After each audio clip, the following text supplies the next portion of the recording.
What's up, teachers on fire? Grab a comfy chair because it's story time. Our story begins some time ago when I received a very concerned email about some harsh expletives and slurs being exchanged between some of my middle school students on Discord. The email contained a screenshot of a particularly offensive exchange. That same morning, I received a phone call. I heard more about the nature of these interactions, and it was clear that a lot of hurtful stuff was flying back and forth between our students on Discord. Now, here's something to keep in mind. Our middle schoolers use Chromebooks during the school day. Phones and personal devices are prohibited and blocked from the network.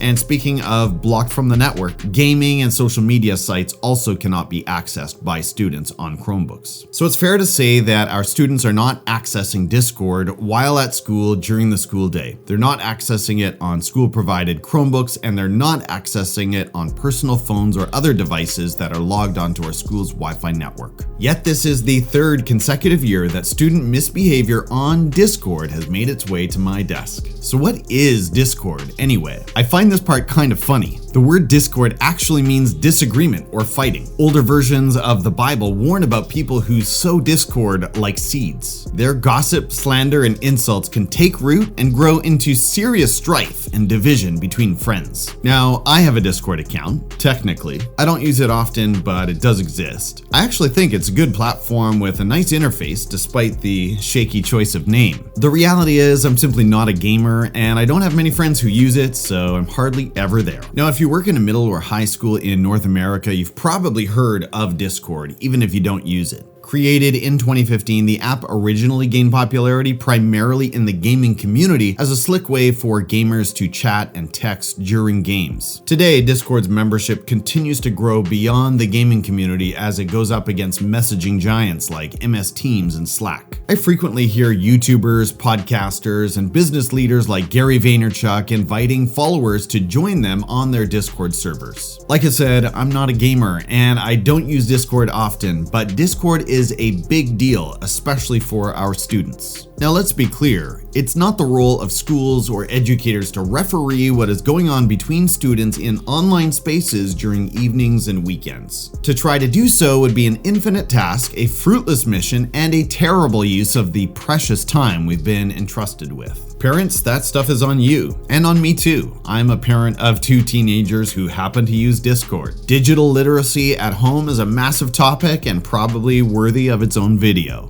On the other hand, educators hold a professional duty of care to the children we serve in our buildings each day. Like it or not, we can't turn completely blind eyes and deaf ears to the online exploits of these young people who rely on us for guidance, growth, and mentorship. The online word wars have a way of entering our spaces, and sometimes we have to face them head on. So it was with some sadness that I called a meeting of 3 of the lead Discordians involved in this recent conflict. The online exchanges that had been shared with me were simply too bitter, too mean-spirited, too inappropriate to simply ignore and move on. These were students who worked together, learned together, and shared the same physical spaces with each other every day. Feelings had been hurt, and anger was clearly simmering near the surface. We needed to address the harm caused, restore relationships, and commit to doing better together. Here's the outline I followed for my conversation with them. First, we started by naming the harmful online behavior. Now, I didn't want to park here for long, and I certainly didn't want to conduct an in-depth investigation on every line, every word, every harmful term that had come to my attention in the screenshots that I had received. The point here was simply to name it,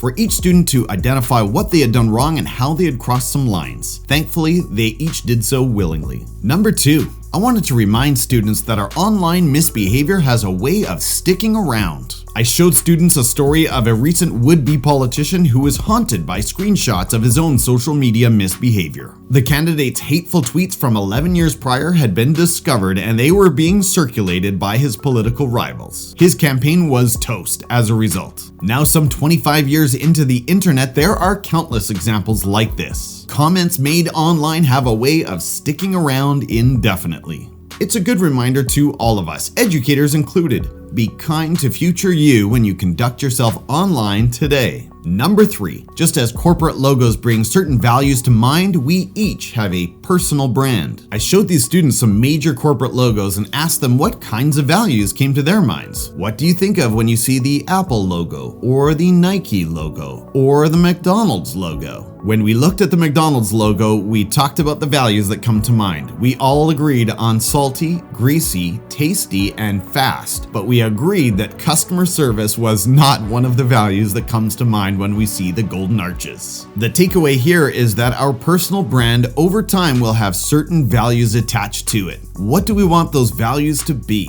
And that took us to step number 4, a post-it writing activity. What core values do we want to be known by? We had just finished brainstorming the values that come to our minds when we see the logos of some of the world's largest companies. Now it was the students' turn. What were the core values that they wanted to be known by? What were some of the words and ideas that they wanted to come into other people's minds when they saw their face or read their name? We took 2 to 3 minutes of quiet reflecting and writing as we thought about this question, and I participated too. Then we went around the circle and actually shared our responses. And I have to tell you, it did my heart a lot of good to be reminded of the values that my young friends actually aspire to. I think it was really good for their classmates to hear those aspirations as well. Number 5, committing to do better by aligning our core values with our online activities. We concluded our time together with a round of commitments. What would each student do differently, I wanted to know, in order to make sure that their online activities better represented the core values that they actually wanted to be known by?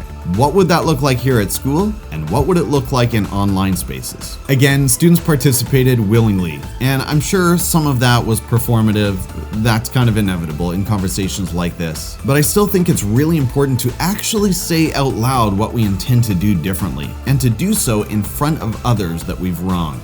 With that, I warmly thank these students for their courage, their transparency, and their time, and I sent them on their way. I know this probably won't be the last time that Discord makes its way onto my task list, because that's just part of the job. It's part of the job because it's part of our mission, and that is supporting the growth of the young learners in our care every day. And in 2023, that growth includes supporting students through their Discord on Discord. Thanks for watching, teachers. If you've had any experiences on Discord, let me know in the comments below, and I'll see you in the next video. Bye-bye.